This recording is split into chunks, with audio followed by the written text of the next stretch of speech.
not for the life of me remember. I still have the drawings you gave me. I don't know if you remember. You gave me some copy. Yeah. So I usually just give a little introduction, and then we'll just kind of start just a little about your family background, that type of thing. Then we'll go right into it. Okay. Okay.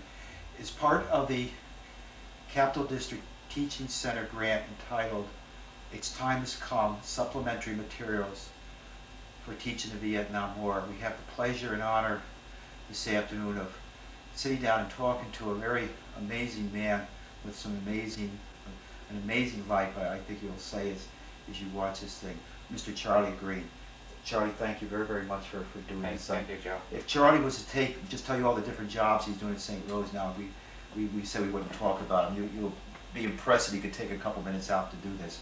Charlie, could you just kind of start and tell us just a little personal background, so when a genealogist come along 20 years from now and look at this, they'll say, oh, here's Charlie now.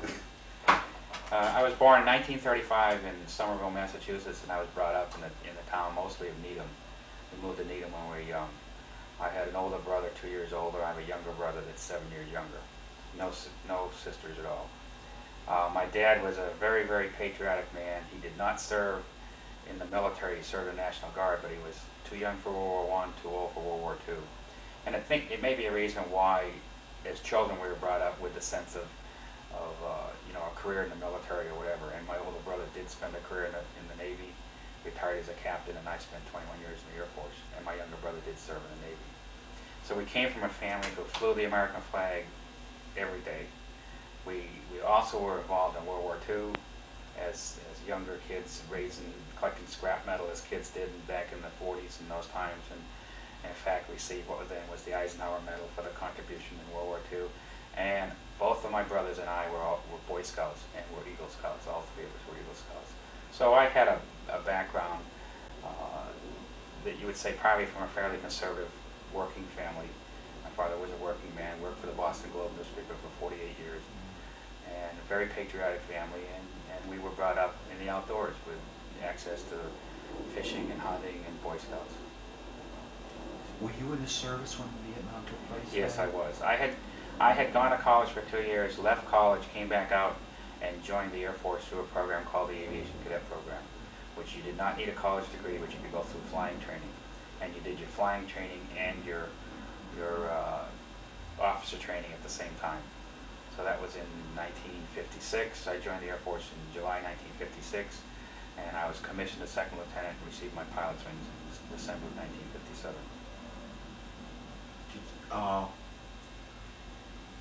How did you get to Vietnam? Just ask, how did you get there then? Well, a short trip through the military. Let's take a trip through the military. Okay. I got out of pilot training in December 1957, went into advanced training, which was all-weather fighter interceptors as a pilot, and my first assignment was in Rome, New York, at Griffiths Air Force Base. My brother-in-law was stationed up there. I flew F-102s. I came there in 1957, and I left in 59. In the fall of 59, I left Griffiths and went to Loring Air Force Base in Limestone, Maine.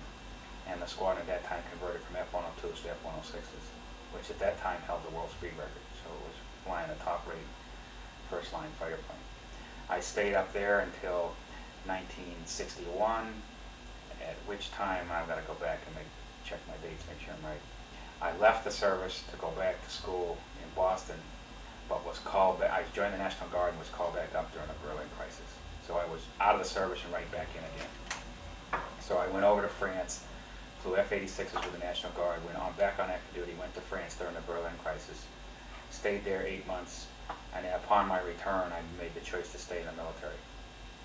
I was then assigned to tactical fighters, F-105s at Seymour Johnson Air Force Base in North Carolina. I stayed there for 2.5 years flying F-105s, and then was assigned to Germany to fly F-105s. About a third of the way through my tour in Germany, the squadron was slated to get new airplanes, F-4s, instead of F-105s. So we had the choice of saying, I don't want to stay with the wing or the squadron and convert to F-4s, I'll stay in F-105s, knowing full well if you stay in F-105, you were going to go to Vietnam. A lot of us chose to do that, so in essence we volunteered to go to Vietnam. And then I was assigned from Germany to Thailand, which is where the F-105s were flying out of, that were flying in Vietnam. So in essence it was volunteering to go to Vietnam. Remembering that I am professional military at the time, I'm not being drafted to go into Vietnam. I'm pretty much aware of what I'm getting into. I've talked to other pilots who've flown over there. I think I probably somewhat understand the political nature of the war, the economic nature of the war, the other reasons why we're involved in South Vietnam at the time. So you had a pretty good idea of what was going on there before you arrived. As far as the major objectives of the U.S. and a lot of the reasons why we were in there, and the nature of how the war was being fought from other people, other professional military people, mostly officers that had flown over there. Did you form any opinions about this? Not really. I kind of understood. I accepted being a professional military again. I accepted that the president has the right to use the military as an arm of his foreign policy. I pretty much accept that, and still feel I accept that today. I think if we want to get into how I vision the war after being over there and the experiences I went through in the Vietnam War, I could probably give you a different opinion of some of the things I thought went wrong. Could you put a date on your entrance, or when you December 1966, I arrived in Thailand, and you figure at that time the air war against North Vietnam had been going on for over 3 years, but pretty heavily for 2.5 years at least. What's your first impression of the country? Vietnam, I came through Vietnam and only stopped briefly, so I didn't get to see Vietnam. We came to Thailand. We were in a remote area of Thailand. There wasn't much going on, so really what we were dealing with was mostly the people on the base. Very few Thais. The Thais were friendly. There was no problem with Thais. And at that time, the government was not admitting that we were flying out of Thailand against North Vietnam. That was at the request of the Thai government. So there's no press, no media coverage or anything allowed on the base at that time. I wonder if that certainly must have made a difference. It seemed to be one of the few places. I don't think you missed it. It just was that and everybody knew the TV people were right outside on the other side of the base taking pictures, so everybody knew it. All right. Officially, we weren't flying out of Thailand at the request of the Thai government. Would you recall the name of the base? Sure. Tak Lee. Basically, what was your responsibilities while you were there? I was assigned to the 333rd Tactical Fighter Squadron, which was in the 355th Tactical Fighter Wing. So I was a fighter pilot. And then you picked up additional administrative duties besides that. And I worked with the administrative officer, really handling awards and decorations and citations for things that were going on. But other than that, we had to do our own preparation. We had a kind of a routine that went, if you weren't flying, you made the maps up for the people who were flying. A typical day, let me just tell you, a typical day would be, you'd probably go to bed pretty early at night because you were going to get up 1 or 2 o'clock in the morning to start your preparation for your mission the next day. So you would probably go to bed around 7 or 8 o'clock at night. And they were in air-conditioned barracks with no windows in them, so it was plenty dark and everything, so everybody could sleep. You would get up 1 or 2 o'clock in the morning. If you were assigned to fly that day, then you would start out with your briefing, where they would have a major briefing telling you what the target was, because all this information was kept secret up till then. At the same time, pilots who weren't assigned to fly would be down in a map-making area where they would start making maps and putting together the documents you needed to go on the mission that you're going on.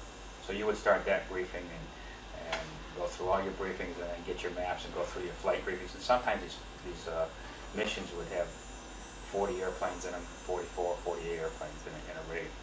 And our raids were really limited to Laos and North Vietnam. We didn't do any missions in Cambodia or in South Vietnam.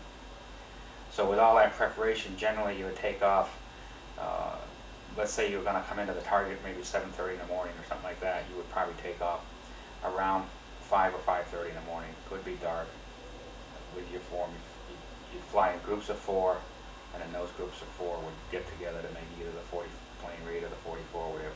And you would have specific tasks assigned to you. You might be a flight of 4 airplanes that's going to do flag suppression. You might be a flight of 4 airplanes, say F4s that were going to, not me, but some F4s that were going to do you know, cover for air superiority to take out MiGs or whatever was coming up and shooting down, or you could be actually in a bombing group. Or you might be sent off in groups of 2 or groups of 4 to go just on a separate target. We generally refueled on the way out. Remember, the airplanes were pretty heavy loaded when you took off with them, because they would have the bomb load or whatever ordnance you were carrying.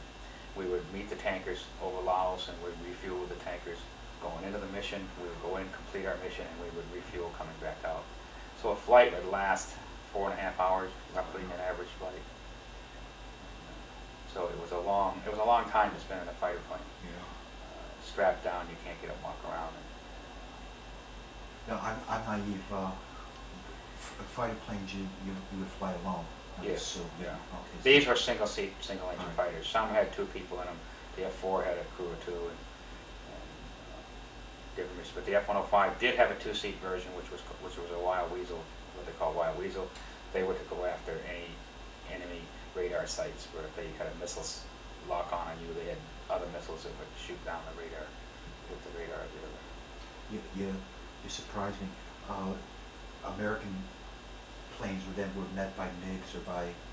Yeah, we wouldn't know what kind of a day it was going to be. When you went up there, it got into North Vietnam. It could either be a day when they sent the MiGs up after you, or they might actually be shooting missiles at you plus anti-aircraft fire. They had extensive amounts of anti-aircraft fire. They had a SAM missile system, surface-to-air missile system that was built by the Russian, and they had the Russian MiGs, the MiG-21 and the MiG-17 were the 2 MiGs they had. Who flew the MiGs, the NDA or... I don't know. There was rumors around who Those flew. are Russian? Some thought the Cubans were flying. Okay, that's... So there was. That's Yeah. I don't think that some thought either the Cubans or the Chinese. Probably not the Americans themselves. Well, some say they were. So I never did go back to find out who was flying. What kind of targets normally did strategy decide? Most of our targets were transportation targets or military targets. There was some very heavy restrictions put on fighting the war.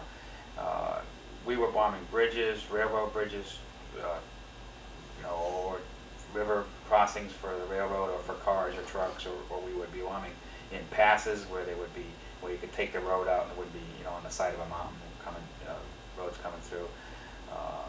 Some attacks against oil storage facilities, rail yards, steel mill. But some interesting restrictions were put on. We weren't allowed to bomb in Haiphong, which was the harbor. This is some areas where I think the war was fought wrong. We allowed certain things to take place that hampered the military in carrying out the military operation. For instance, Haiphong Harbor was a free harbor for whatever ships wanted to come in and supply the war on the North Vietnamese side, and those ships were French and British and West German, as well as the other communist countries like East Germany or North Korea. But our friends were over there making money on the war too, and that kind of gets to you after a while when you see the amount of ammunition they're shooting at you, that you could take out you could mine that harbor and cut that supply ammunition up. So we were asking our people to go in and fight a war basically one hand tied behind your back. In essence, we weren't allowed. There were certain areas we weren't allowed to bomb around Hanoi unless the specific target was in there. We could watch them assembling with our reconnaissance planes. We could see the missiles shipped into Haiphong, the anti-aircraft missiles. We could see the crates of them unloaded on the dock.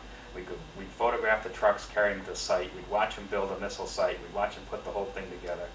And then, as soon as it shot down an American airplane, then we could go in and strike that site. But until then, we couldn't touch it, which was, I think, President Johnson's way of running the war with escalation.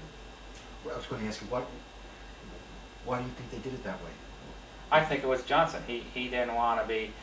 He was playing this tit for tat type war. He would escalate the war when they escalated. He'd tell them back off, or else I'm going to do something, and they'd do something, so he'd do something. That was his strategy of fighting the war.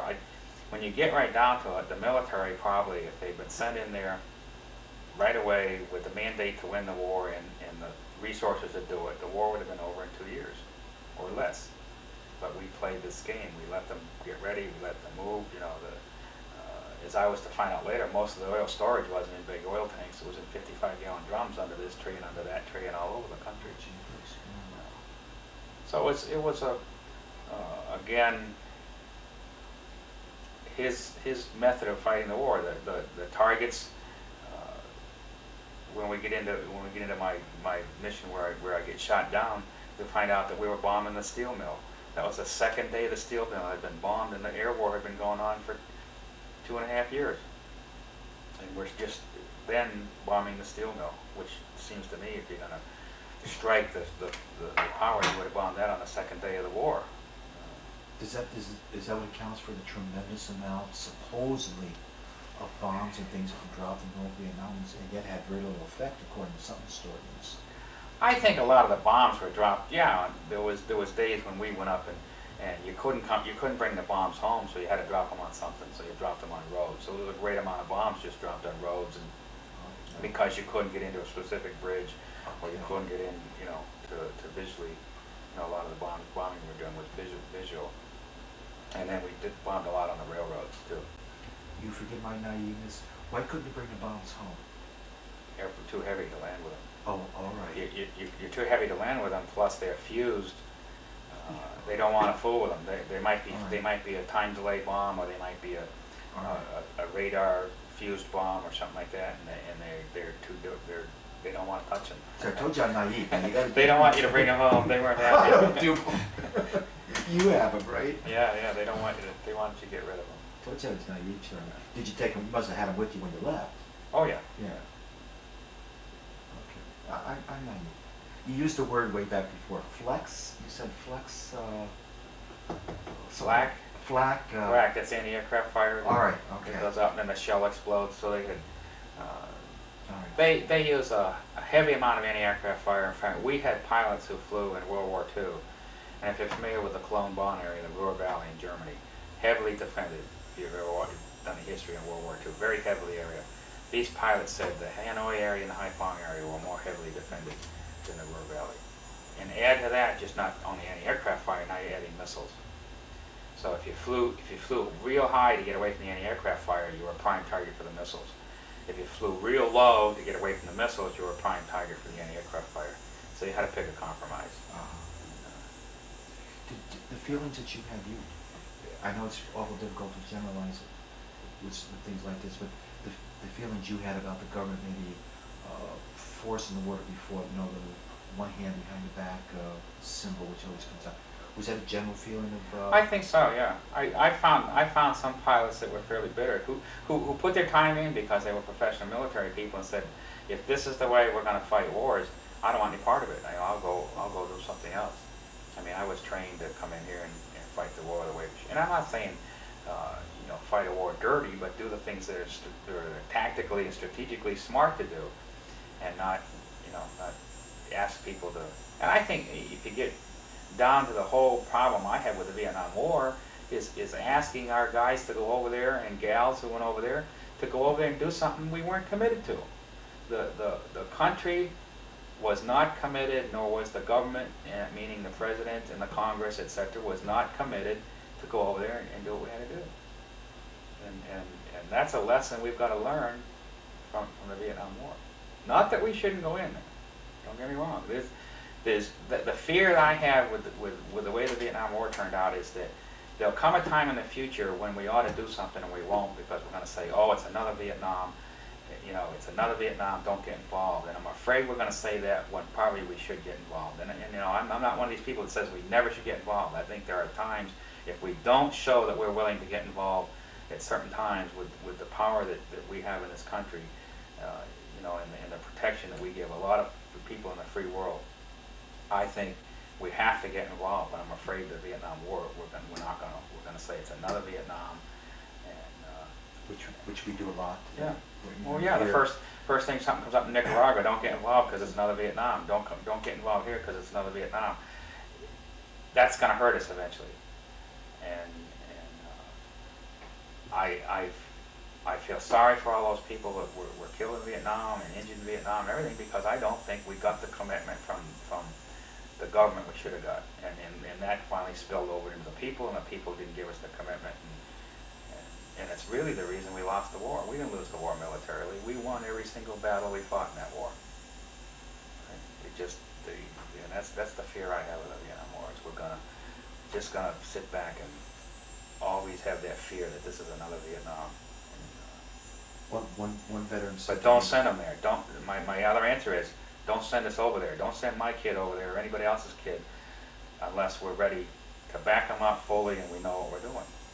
So I say yes, don't get involved in another Vietnam the way we got involved in Vietnam, but there's going to be times that gonna have to go somewhere. We have to do some things. One veteran described me as being, we've been gun shy ever since Vietnam. Certainly. We're just afraid right now to make that commitment because of the Vietnam, or the legacy of Vietnam. That's a great point. We probably spend hours just talking about that, because then we get into how do you determine? How do you determine? How do you determine that? Because I'm convinced after reading, the reading I've done and after talking to some people this summer, I think of the motives of the Americans going in were good. I'm convinced of that. I don't think there's any conspiracy.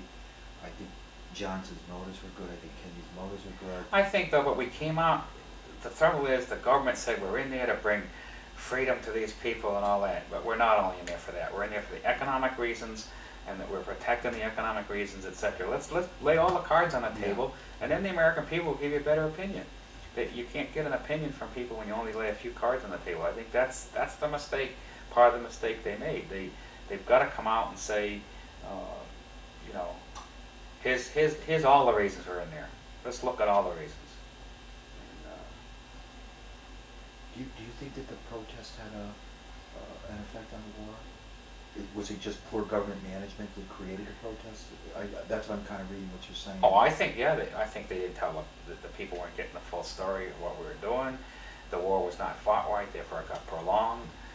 The protest started, and I think that prolonged the war. I think that was was one of the staying powers, at least from where I was, and we'll talk about that a little later if you want, about me as a prisoner. But they were very much aware that they drugged the French out for a long time until the French people didn't want it, and that's what they were going to do. And every sign they got from America, from the people, the protests and everything, that was strengthened their case as they went along. Should there be another theoretical question, Charlie? Should the press be censored during wartime? I think only when it pertains to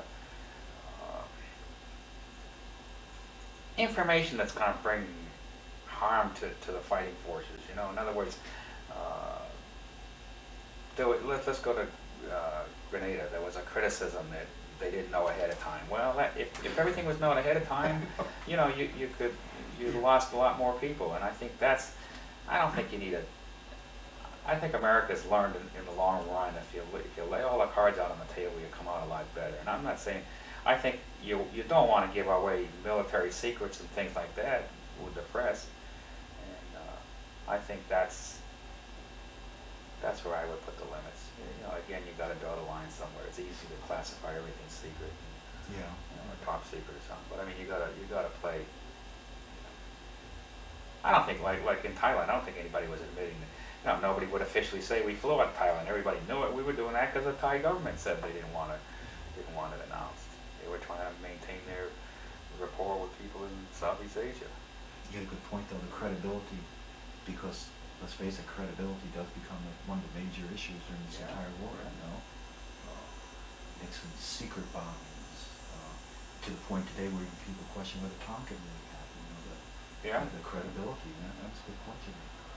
You want to talk for a minute about the mission that led to your? Okay, I was on. I think March 11th, 1967. I was assigned to fly an F-105 on an afternoon raid on a steel mill in Taiwan, steel mill 30 miles north of Hanoi. Tiger prep and everything had gone well. I'd been on a raid the day before. We had bombed the steel mill the day before. The steel mill was like a whole city. I mean, it was like a town. I won't say a city, but it was a massive number of buildings that took up a large amount of land. So it was going to take more than one mission on it. The day before, we had about 40 airplane raid on it, and I was the 40th one in on it. So I couldn't even see it. The place was really, a lot of smoke. the next day I was to be on the first flight in, a flight of 4, I was the number 4 man, and we were doing flak suppression, which means we were carrying a different kind of weapon. At the time it was a very unpopular weapon, it was cluster bombs. And we were to go after anti-aircraft sites, any site that was active shooting or whatever. So we were suppressing the guns and the flak, and we were to select one. Mission briefing, everything went fine, no problems. There was no problems with the airplanes, except in the flight of 4, we carried pods to jam their gun radar. My pod was not working, and another guy in the flight was not working. I was with the wing commander. He was leading the flight as a colonel. So we flew anyway. This pod wasn't a reason for aborting. We still went the jamming pod. Uneventful, we went up, refueled with the tankers. And again, it was a 40 airplane raid with some other groups coming in to help cover the MiGs and look at the SAM sites. We went up north in Thailand and came around, and we approached the target from the north, coming down towards Hanoi. No problem, we were coming in around 5,000 feet, probably doing 540 to 600 knots, so we're in the 600 mile an hour range. As we came in, you can't deliver the ordnance from 4,500 feet. You really have to pop your airplane up to 12,000, bring the airplane around, look for your target, and come down. And just as we came down, another flight who was sneaking in a different direction, this was planned, came over the target, so the flag started going off. It looked like 4th of July. I mean, they were shooting everything. We popped up with our flight of 4 to go up to 12,000 feet when they launched 2 SAM missiles at us down towards the Hanoi area. The missiles picked up, leveled off, and they were tracking on our group. At that time, I was number 4, and my lead is the 3 man, number 3. He decided he would take it back down to get rid of the missiles, so he went back down. 1 and 2 kept going. The missiles didn't track them, they were tracking us. We took it back, so we up through the flak. Well, now we're coming back down through it to get away from the missiles. We lost the missiles, we swung around, we came back up through the flak, split off on individual targets, and I delivered some CBUs on a flak site that was active, that was north of the steel mill and north of a bend in the river. And then when I came off that, when I swung around to the left to go back, you want to get back together in your group of 4 as fast as you can. I took a hit. Didn't seem bad. I could feel the hit. I had flak all around me, but I could feel the hit. Everything was still working, so then I swung around, started to swing around to the right to pick. I was just picking up my number 3 guy up ahead and swung around to cut him off when I took another real bad hit that was somewhere close to the cockpit area. Because at the time, all my air conditioning is shut off. We shut that off when we got in the combat zone, because your air conditioning comes out of the engine. If you take a hit in the engine, you don't want the smoke all to come in the cockpit, so you shut your air conditioning off when you're in the combat area. That second hit was pretty severe. I had immediately smoke and all the fire lights on the dash and all the red lights, gear warning lights, like the landing gear was down. All the lights came on, and the cockpit filled up with smoke like that. So it had a rupture the integrity of the cockpit. I was going pretty fast at the time. I must have been doing 550 miles an hour or so. And finally got to the point where I couldn't see. The engine was not running an aircraft. I couldn't start the engine. I couldn't get going. I made 1 radio transmission, told them that I was getting out, and go ahead and ejected. Ejecting at high speed is a pretty shocking event. Instead of my parachute opening like this, it opened this way as I came down. Luckily, I didn't blow any panels out, and I was a little bit west of the target. Over there's a kind of a hogback of mountains that comes down in that, and it had a nickname, Thud Ridge. The nickname of the F-105 was the Thud, and a lot of airplanes had gone in on that ridge. I got a good parachute. All my training that I had with the military was working. I did everything right that I was supposed to do. I did lose my helmet, even though I had the chin strap on it. The oxygen mask and helmet ripped off. And I got a good parachute, and I was able to steer the parachute. I got my radios out, tried to talk on radio, except the parachute has a beeper that goes off, so it makes it difficult to talk. Spending so much time doing that, I almost landed on the top of the only tree that was in the side of a hill. I was able to slip the parachute over the top of the hill, but at that time I could see that military people were coming and peasants were coming to get me. So I hit the ground running. I took off. I left all my survival gear behind. I had emergency radio, some extra batteries, a .38 revolver. That was about it, what I could carry in my pockets. I knew that where I was, there was no helicopter coming. I was north of Hanoi, and if you take in the Northeast Railroad, the Northwest Railroad going out of Hanoi towards China, if you're in between there, they don't even try to pick you up because it's mostly flat land. It's just suicide for a helicopter.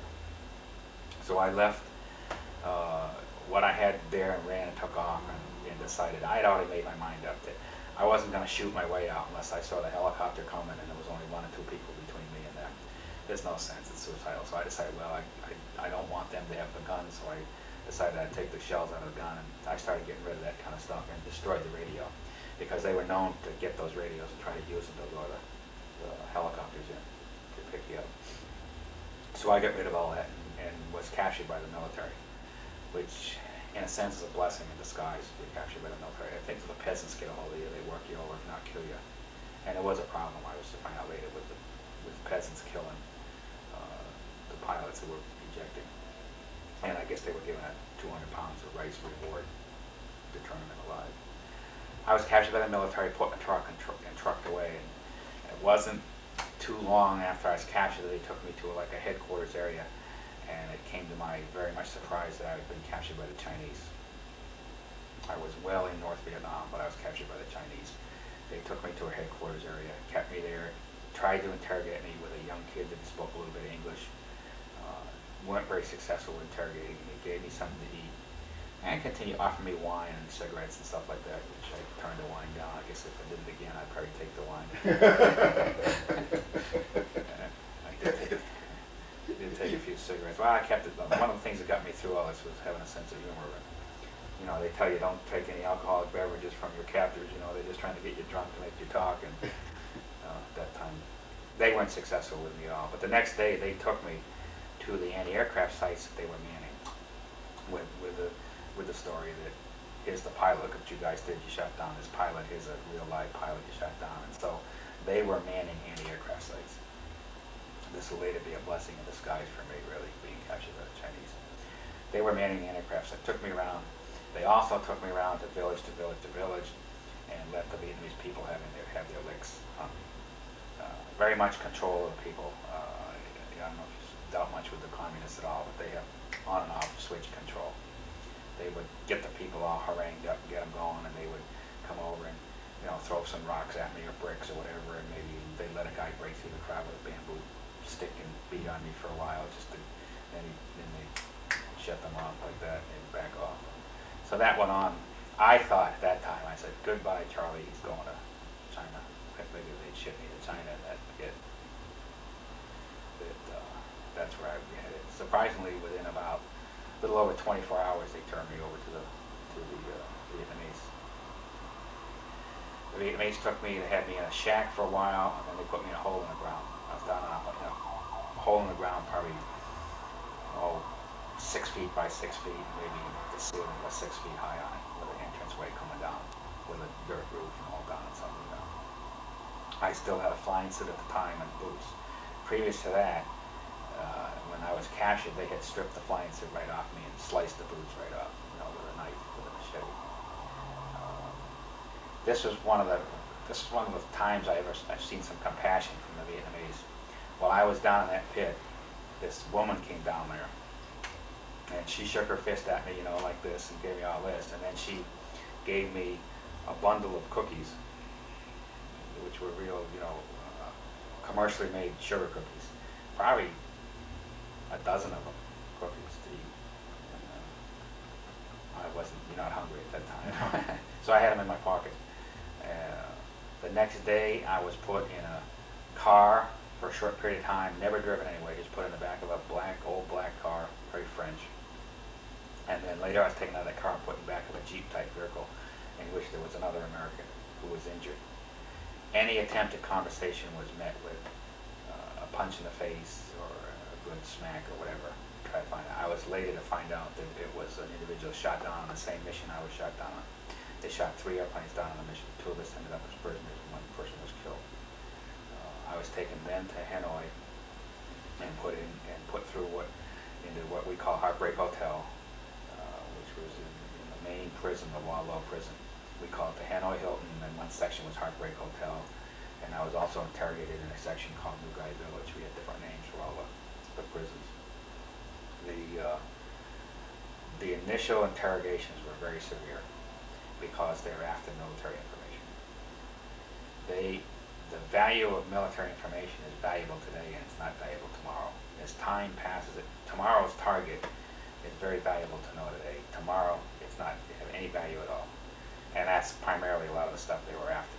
I used, thank God for all the training that I had in the Air Force. The training was excellent.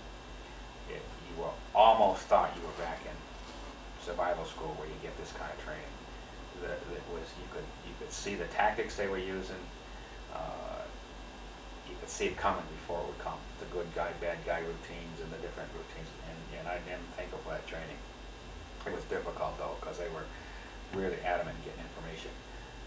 They had taken the individual who had a broken leg that was shot down with me, who was on the same mission. They came in one day and told me who was leading the flight that I flew in, and they were right.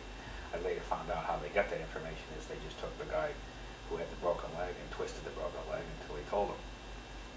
So it was pretty tough, and I had cuts on my feet from the Chinese running, blindfolding me and leading me with a rope and running me on rocks. I had a cut on my head up here, and just a few other marks, no broken bones. I was lucky. And I was thrown in a cell, nothing at all. During interrogation, you didn't go anywhere. You just stayed on a cement floor, and they worked you over 24 hours a day, and kept it up. They used a little trick with the ropes. They would tie your upper arms back of you till your shoulder blades were touching, and then get that by jumping on the side of you and cinching that all up. And they would take your arms back and tie your legs. You're on your stomach and you tie your legs up to your neck, put a rope around your neck. So if you put your legs down, it chokes your neck. And then if that didn't work, they would hook you up and hang you from the thing. They just leave you like that. And after that, or beat you up or kick you, or whatever they want to do. So they worked you over pretty good. It got to be, you could stall them, and you could give them answers that weren't true. Right? They wanted a list of my whole squad, and I finally gave them the names of my high school basketball team. But you had to give them something you could remember, and you learn that in training. See, instead of trying to remember every single name I give them the name of my high school basketball team. I can remember those guys' names, okay? And that would, so I didn't have to remember 10 names. I just had to remember that that's the one I gave them, because they might come back later, So I got worked over pretty good, but I don't think they got any information they can use from me. I think I gave them some information that probably hurt myself more than it hurt, So I was worked over on that, and I got, because of my attitude, I was putting leg irons for about 5 days in leg irons with your hands handcuffed onto the leg irons. I was able to pick the handcuff lock and get out, and whatever. But you couldn't sleep; you were just doubled over, get what sleep you could. At the time, meals weren't appealing at all. Some rice or some watery soup, or they would take that away from you. If you were being punished, they would make sure that you knew that the other prisoners got a banana and you didn't get one. So it was. But anyway, I was 45 days in solitary confinement, and then I moved into the prison system, which was, for the most part, to consolidate it. It was no communications, solitary confinement or isolation. And isolation, I mean by you'd live with maybe two or three other prisoners in your cell. You weren't to communicate with anybody else in the cell block. The leaders, they knew we did things by ranks. The high-ranking people were kept in solitary confinement. They would call you out for different programs. When I first got into the prisons, what I call a prison system, I moved into a place called Las Vegas. It had different names like the Mint, the Stardust, places, cell blocks where people live. I found out how extensive the communication system was. It was a simple code system. 1-1 was an A, and 5-5 was a Z, and 1-3 was a C, and 2-2 was a G. And so they could sweep it, so there would be somebody sweeping in the yard telling them Charlie Greene, this new prisoner just came in, he's in so-and-so. And then I'd get messages back from people I knew in there, hi Charlie, welcome aboard, or whatever.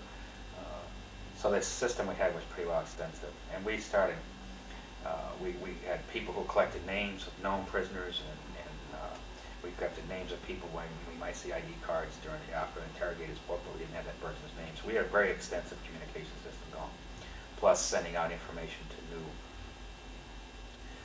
about new prisoners, or sending out information to new prisoners what the higher ranks were saying about what you could do. And at that time, they had an education program going on. They were trying to educate each prisoner that you had two roads you could take. You could take the road to freedom or the road to death. And the road to freedom was, write letters to Ho Chi Minh and the GIs and tell them the war was wrong and apologize and confess that you were a criminal and all that baloney. And the road to death was not to do that. When they finished that, I don't know, some 200 prisoners were asked what road they took. Everybody took the road to death. So I mean, I don't think they realized the extent of the communications that were going on. How did a prisoner learn when he went in? We had different ways, surprisingly enough. The interrogating room had an old stool in it. It was an old wobbly stool, which is typical. And on top of the stool it said turn over. And you turn the stool over and the code was all written at the bottom. Right in the... Yeah, right in the interrogation room. Or we would take, and we'd write the code, we would take cigarette ashes or some other way to make an ink. And we'd make an ink and then write on paper that we would steal, or if we'd steal a piece of pen, the lead or something, just a tiny piece of lead, we would write the code, and then we'd go out at mealtime where there were new guys, and we'd put the code inside the rice. They'd have a bowl of rice, like we just stick our finger in the rice with a paper on the end of it, push it down in the rice, so when he's eating, you get it. Or you try to talk to them. We made great efforts to talk to people too, if you could talk. And this code you could tap on a wall. There's all kinds of ways you could use it, and that's how we communicate. We tapped on the wall, so they'd pass information throughout the whole prison system that way. How many guys were there with just to make sure? Oh boy, I can't remember. That's a number. There was a lot of different prisons throughout Hanoi. Okay, there was about in that Hilton there was a lot. It was in different sections, but in that one area I was in, there was probably about 80 or 90 there. Another prison I was in later on was about 200 and something. Well, basically, were the prisoners up north? Were they basically pilots? The prisons up north were basically fighter pilots for the most part. They were pilots, and mostly fighter pilots or crew members. A navigator or a weapon system operator or something like that. Very, very few enlisted men. Not that the people who were up there treat themselves well, but you get fighter pilots. They're a cocky bunch. They're going to be hard to deal with. And they were highly educated. That was the most highly educated group of prisoners anybody ever had. I don't think they could ever cope with that. They struck out most of the time. There was a couple rotten apples in the barrel, but they could not. The argument was not persuasive enough to an educated person to go along with them. And I could tell you their argument for World War II. You know what the Americans did in War? This is what they teach their people. You know what the Americans did in World War II? They rushed in at the end of the war, dropped an atomic bomb on the poor yellow people to gain world prestige, when in fact the Vietnamese People's Army and the Chinese People's Army won World War II. Okay? The Americans just rushed in at the end. That's what they teach their people. That's a nutshell. I can still remember being told that. It's funny how you can change all sort of things, huh? But the thing too is, when we were being interrogated, when they're trying to educate us, see, after the initial interrogating from military information, then there was the constant interrogation harassment to convince you that you had to write a war crimes confession, or you had to write a confession to Ho Chi Minh.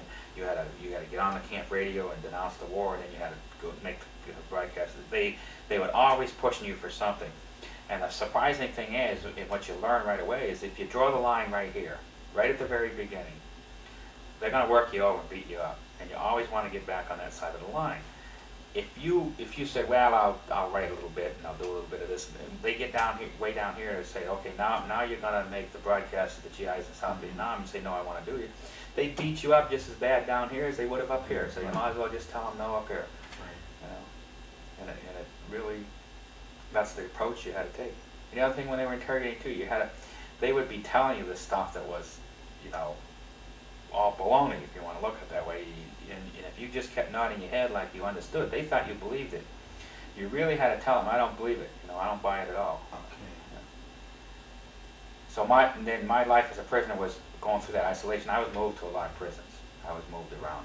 Was that done intentionally? Oh yeah, they blindfold you and move you around. I don't know why. I just ended up in a group of prisoners. Some people stayed in the same prison the whole time. I got moved around. I got moved to some new prison that just opened. I got moved.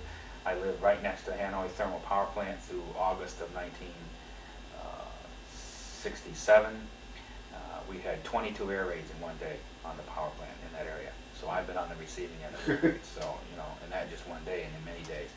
And then I was later to live in Sante. I don't know if you know the history of the war, but Sante was a prison that Nixon sent the troops in to raid it, or sometime around,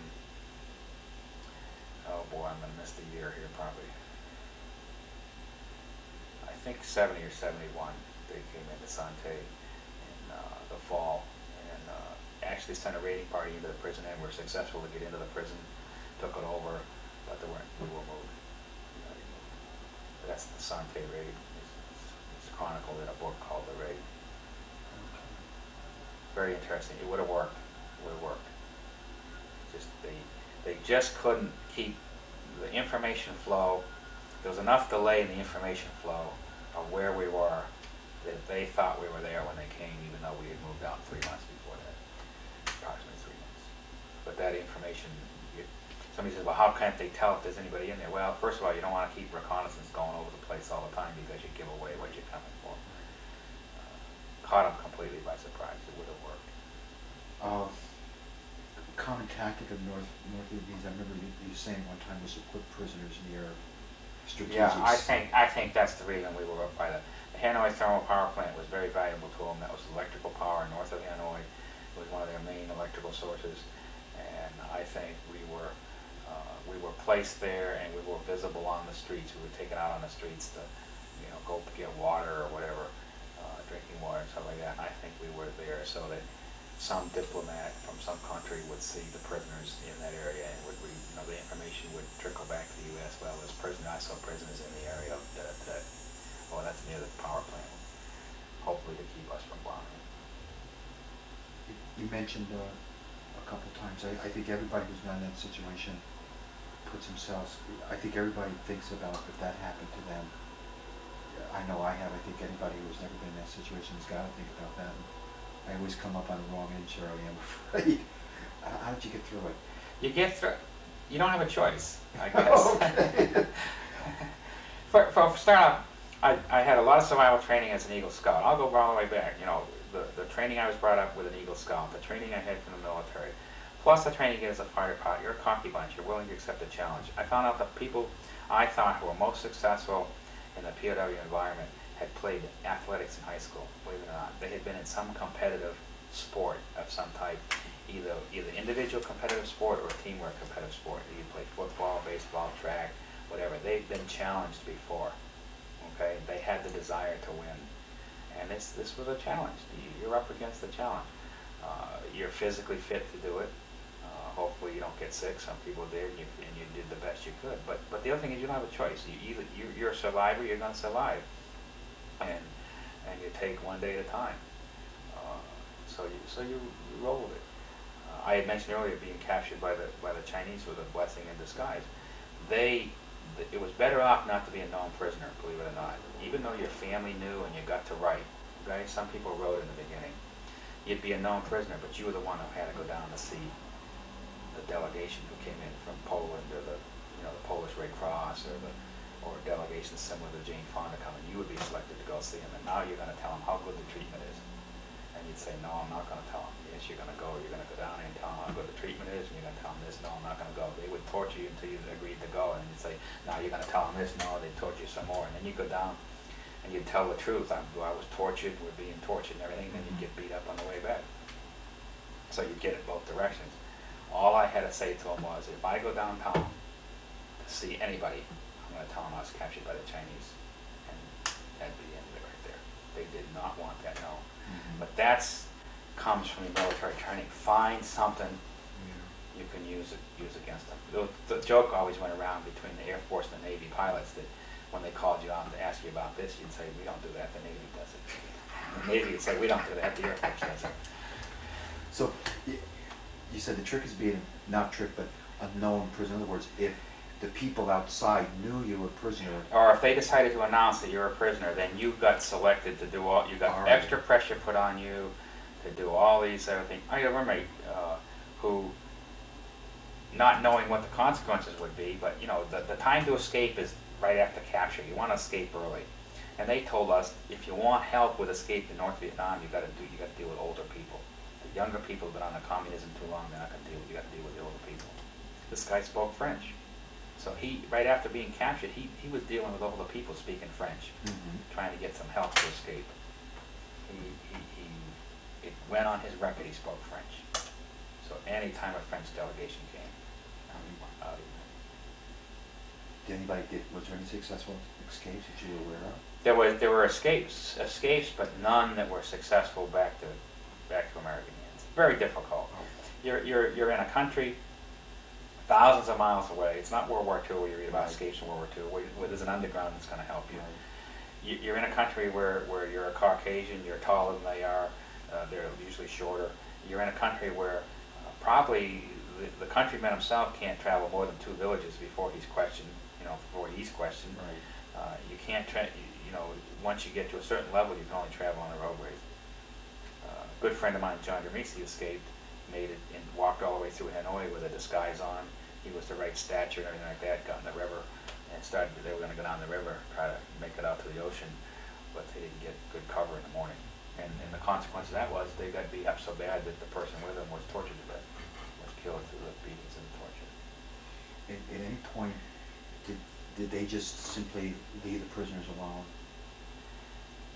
There was a point there was a point near about sometime after the Sante raid, they kind of backed off. One of the things the Sante raid did for, even though the raid wasn't successful, it scared them so bad that they were afraid that, so they had all these outlying prisons they moved us all down into the Hanoi area, mostly in Wallow prison, which is what we call the Hilton.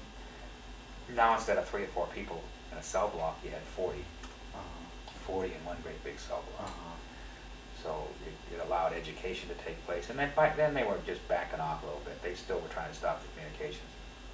And they were still working over the leaders pretty much. But there was a big lull in the war too. Some people were pretty angry with Johnson. Around 69, that area, 69, 70, there was a big lull in the bombing, if you can remember. And we were aware when bombing took place and when it was going on and when it wasn't. Plus there weren't any new prisoners coming in with information. The transition between Johnson and Nixon. Yeah, I was out at Sante when they landed on the moon, and we didn't find out about that till 6 months later. So that was what, August 69, yeah. You mentioned Jane Fonda. Were there any prominent American delegations in North Vietnam? Not that I know. I didn't have to deal with any. Those delegations that came in, oh yeah. There were prisoners that had to go see Jane Fonda or whoever. Oh, all right. When did you? How did you get out? Through the negotiations that Kissinger was carrying on, there was an agreement that the hostilities would cease and there would be a release of the prisoners.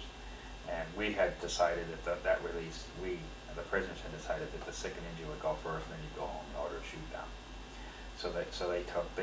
I was then, sometime in, and I got my dates off, but let's see, 73, sometime in 71, I think, there was a fear that if the Vietnamese didn't get things straightened out, and get things, going, that the U.S. there was some hawks talking that we're going to go in there with the Marines and just get our prisoners. That scared them. They took over 250 of us to the Chinese border to a prison about 3 miles away, way up in the mountains. We knew right where we were when we got there, but it was a long truck trip. So there was ransom. They were going to keep us. They wanted to. So when we were up there, finally they called out one person from each cell block into one group meeting. Well, first of all, they don't normally do that. They didn't normally mix cell blocks of people together. And the individual talking to them, who came to talk to him, said he was a high official from Hanoi. He referred to Dr. Kissinger and President Nixon. The minute you got a guy talking like that, because it was son of a bitch Johnson and that bastard Nixon whenever they would talk to us, killer Johnson, and so we knew that something was up. And he said that there were agreements being signed, and later we moved back to the Hilton area, and they started the program where they would release. Did prisoners receive medical? Like the Red Cross? Is there no Red Cross practices? Nothing from the Red Cross at all. The mail that was sent, I understand, went directly through communist hands. It ended up with sympathizers in this country and whatever. In fact, my wife was harassed to the point where she had to change her phone number, etc., and everything because she wouldn't deal with these fringe groups. I don't understand. She wouldn't deal. Somebody would come to her and say, "I know your husband's a prisoner of war. If you want him to get mail, you have to deal with me." And they were anti-war people, etc. In other words, they wanted to take the letters that she would write, so she wouldn't deal with that. She mailed them directly through the mail. I've got some letters, not too many, but later on they let us. About 71, they let us all write. When did you finally get out? I got out in 73. My family found out that I was a prisoner in,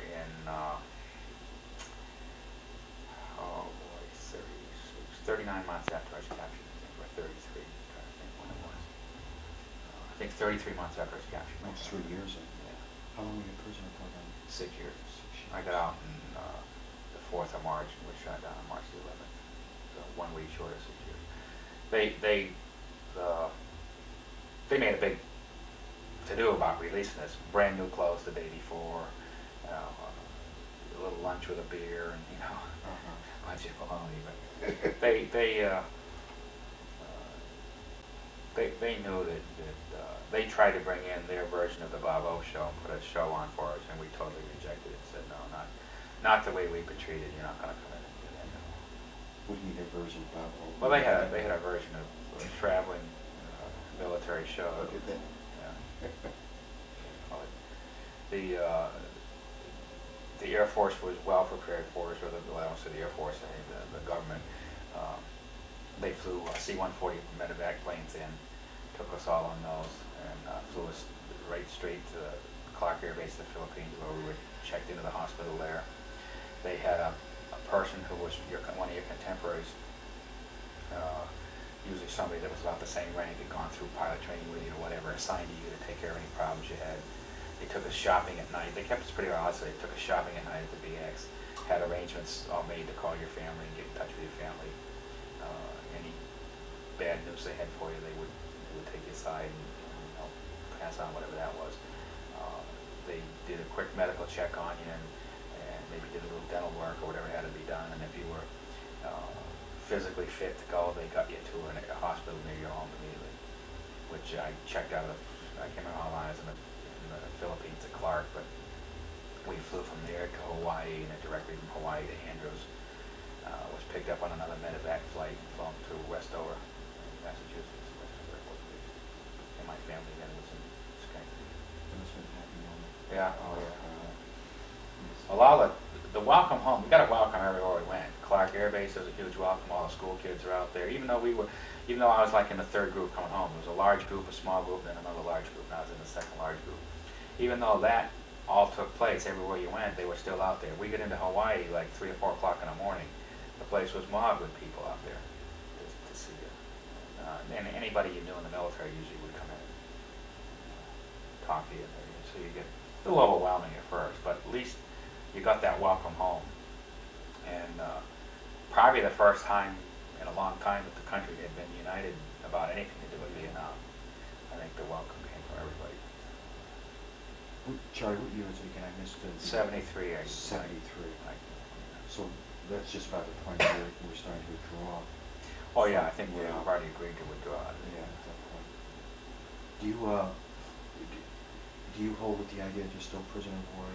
Very difficult. I've talked very frankly with some people who I think would have the information, and the information I get, there's no hard evidence. It's not an issue I think you forget about it because of that. But it just seems that it's a shame that the Vietnamese have remains, a sizable number of remains. We know that, around 400 remains. That they could go in the warehouse and take them off the shelf and send them home. They have them. We know that. We know that for sure. Live prisoner sightings, it's hard. You get refugees come out. They claim to see sightings. They want preferential treatment. Right. So they're telling you the story you want to hear. Yeah. It's difficult. It really is. But then again, can you turn around and say the issue is a dead issue? Forget it. We don't want to talk about it. All the prisoners have died. They're all dead. They're all, they're killed in action. Why don't you get off the issue? I've heard that argument to me. But wait a minute. I'm not going to give that message to my kid who may serve in the military. I'm not going to give it to the other young Americans who may someday serve in the military. I'm going to tell them, boy, if you're in that situation, you got a country that's going to hang in there forever till we find out where you are and what you're doing. Because that's what sustained us. We were sustained on the fact that we know our country. They would tell us, you're going to be here 20, 30 years, Greene. You will die here. Your country doesn't care. They will not know. No, my country will know. They'll make sure. And that's the message we got to give. We've got to give that message that even though that I see a lot of people on the Donahue show. I've seen other shows where they say they've got hard evidence and data, but I haven't seen it. And there was that guy a couple of years ago. Remember, I can't think of his name, who allegedly snuck in. Oh, Bo Gritz. Bo Gritz, is that, yeah. Well, there's a group now putting up some big reward money. Okay, so we might, if there's something there, we might see something. Why would they keep the bodies? Just for I propaganda purposes? think, yeah, I think the story I get is they want big bucks from the U.S. There was, in the negotiations, there was certain conditions were met, there was to be billions of dollars in aid. Their economy is devastated. They need it. The country is in total economic devastation. They want that commitment of that aid, and this is the last thing they can hold on to. Plus, it keeps the issue going. You know, they keep sending a few remains home. They don't just find them. You know, they send a few home, send a few home, send a few home. They don't just find them. Oh, sure. Yeah. So there's a lot to go around. But I think the big thing is they want big bucks from the U.S. They want some big aid. That would make sense. And I think I don't know, I didn't get into the whole negotiations of what was agreed in Paris when they finally came up with their agreements, but I think there was something there that said if certain conditions are met and all this, that there was big bucks coming. I don't think those dollars have ever come. Before we started, you made a great point about the fact when you had to be a prisoner of war to get a welcome back in the United States. Yeah, I think that's I probably don't suffer from what the other guys suffer from, even though the conditions I went through. And in a lot of senses, I used to tell the guys, I wouldn't do your job in South Vietnam, slugging around in the jungle or out at a point man or something like that. And of course, they told me they wouldn't take my job as a fighter pilot. But we weren't rejected when we came home. I was welcomed by a veterans group, by the VFW and the vets, and I understand there was some rejection of the Vietnam vet by those groups in the beginning. A lot of guys you guys didn't win, you lost. I know that you had mentioned in what you handed me was, what do I think of Westmoreland? I've heard Westmoreland speak. He makes the point. Our guys fought just as well as any fighting man has ever fought for America. They fought just as well as the guys in World War II. There's just, the heroes are still there. They won every single battle they fought. The war was lost at home. It was lost by lack of support from the government and from the people. I think Westmoreland's another Vietnam vet like everybody else. I think he went over there and did his job. You're number one and you're in West Point. You're not a dummy. You know. I saw him speak a couple of years ago. He's a very impressive. Yeah. Very impressive. And given a very difficult task to do, and you're not given the full tools to do it. Very impressive. Trying to motivate soldiers who probably weren't really told why they're really here. As American people weren't told why we're really here. The war drug out into a long period of time. A lot longer than we wanted it to. Were Air Force pilots into that 1 year and 1 day mold? Or no, we were in a mission mode. 100 missions, you can go home. At some periods in the war, you could do that in 3 months. So you had a positive goal that you could achieve. That's one thing I'm picking up, and I kind of reflected on it, was during World War II, basically, the soldier went there and he stayed there till they won. The war's over. Yeah. There's a lot of people said that's the biggest mistake we made in Vietnam, was telling somebody you can go over there for a year and come home, because everybody was waiting to save the 1 year. Get their year in, right? Get their year in and get out. But the thing, this had been done with pilots before, like in Germany, it was 25 days. That's common. That's common with pilots. At least you had a positive goal, 100 missions, as opposed to a negative goal. The negative goal is to get through the year. You've heard that before. I just kind of doing. I told I've heard people say that maybe the war would have been a lot shorter if we told everybody you go in, you don't come home till you win it. Yeah. But then again, in the Vietnam War, I think that would have been unfair because we weren't giving them the tools and the capability to win it. 64, 65, maybe we could have pulled it off, you know, with certainly around. I think if I blame somebody, I blame President Johnson for really bungling it. He was told, from what I understand, my reading of the war and everything, he was told pretty much what the situation was. The communists were deep into the grassroots, that you needed a significant commitment right now if you want to do it. And he was told what that commitment had to be by the military and by the CIA. And he was also told, if you don't put that commitment in it, you might as well throw it in and let the thing go and forget it. And he chose not to take that advice. He chose to go in piecemeal a little bit, more and more, and keep escalating. And by the time you get up to the full commitment of troops, they've hardened themselves into a resistance force that's not going to give up. And as I said, they were pretty much geared on the fact that they strung the French out. They were going to string the Americans out, and of course they're not telling their people how many of their people get killed either. They admittedly told us in interrogations that you don't tell the people what's going to make them unhappy. You only tell them what's going to make them happy. As you look back over 20 years, has your, I think maybe you probably already answered the question, has your attitudes or feelings toward the war changed at all? Not necessarily. My only problem with the war was the way it was fought. And I'm upset the way the country treated the Vietnam vet when he came home too. I really think he really got a raw deal.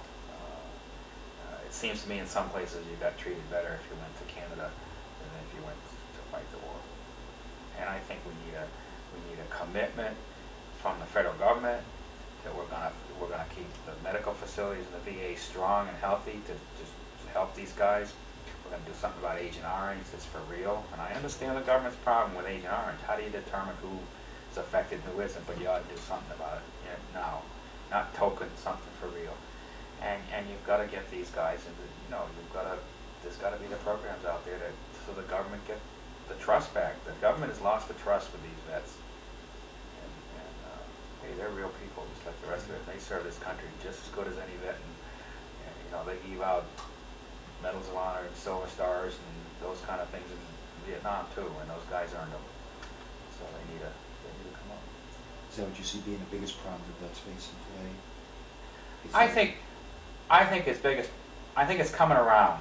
They're finally getting, and I've been to a few ceremonies where Vietnam memorials are being put up by communities and things are being done. They need that, and they need a little more. I said they need love and a job. If they get that, they take a long way to get them. Hey, the Vietnam vets built their own monument in Washington. Okay? They went together and built it. So it shows they can get together and do things. And I think it's probably the most visited memorial in Washington right now. So they've got to get together. I guess it's the old thing. If the government isn't going to help us, you better go help yourselves, and we better do what we can for each other. I think they felt that's what they had to do. I think that's why they formed Vietnam Veterans of America, Tri-County Council, why they formed separate groups. I'd like to see them get involved more with the VFW and those groups, because they have the power base in Washington. And I think those groups are ready to welcome. That's what guys are telling me. I think they found out that little snubbing that took place in the beginning was wrong. But these guys were real veterans just like they were. Right. And that's what guys are starting. Some of the guys have told me they're starting to become more involved in in Albany, the American Legion, and folks are really encouraging Vietnam veterans to become involved. Yeah. Last question, promise. Since hopefully these tapes are going to be seen in some high schools in the Capital District, are there any lessons for Vietnam that students should be aware of? I think I'll go back to what I originally said. That the tragedy I think that we're going to face in the future of Vietnam is that we're going to be afraid to be committed when we really should be committed to some cause. That we're going to say it's another Vietnam, don't get in it. And there's some good things going on in the world today with things that are happening in Russia and things that look like they may be happening in China and things like that. But you saw the true face of communism in China. They really stepped on that movement and squelched it very severely. And I think I've been in East Germany, and I've been in the hands of the communists for 6 years. They are very severe when it comes time when they are threatened. And I think that their role is world domination. This is written in their writings. It's in their teachings, and you got to understand that. And I'm afraid there's got to be a commitment. We're going to have to make a commitment one of these days, and we're going to say, "Oh, it's another Vietnam. Don't get in it." And we're going to miss out helping somebody we should have helped, or saving some situation that's going to turn against us in the long run. And I think you have to look very carefully at it. But I think that that's the fear I have. Is that we'll back off when we shouldn't. And we need good leaders to make that decision. I think you tell high school kids today what you should do. There's nothing wrong with a career in the military. It's a very exciting career. There are good leaders in the military. There are good people. We've just seen now a young general move from out of the streets of New York to the chairman of the Joint Chiefs of Staff, General Colin Powell. He's a brilliant man. He's a young general who's come on up. He has a distinguished military career, and there's good service for people, and it's good service to go in the government. I think the kids shouldn't be afraid to go in the government. Let's get in the government. We need good heads to make these decisions, and maybe we won't make a bad one. I think we didn't make the right commitment to Vietnam. I think it was right to go there. We committed ourselves not fully to it. I hope we learned that lesson. Don't send our people to go do a job we're not going to back them up. That's it. Charlie. Okay. Thank you. You're welcome. Remarkable story. You're a remarkable man. Thanks, Charlie. Can I offer you a soda now or no? No, I'm going to run back to work. Oh, you gotta go back? Oh, Charlie, I'm sorry.